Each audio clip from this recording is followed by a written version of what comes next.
Mubes pertama dahulu, ingat, di Puncak. Kemudian kita mubes kedua di Cibodas, mubes ketiga di Cibubur, mubes keempat di Villa Alfa Resort, dan kemarin kita mubes 5 di Villa Ciburial Puncak Bogor. Jadi rentetan organisasi kita sudah jalani dengan baik. Pesertanya siapa? Peserta mubes adalah para ketua, sekretaris, dan bendahara DPD. Ini yang perlu ditegaskan di forum ini, ya. Berdasarkan anggaran dasar anggaran rumah tangga 2015.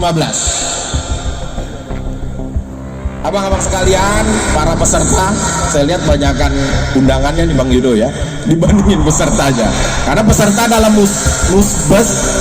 muscap adalah para ketua ranting, para sekretaris ranting, dan para bendahara umum ranting Sepalmera.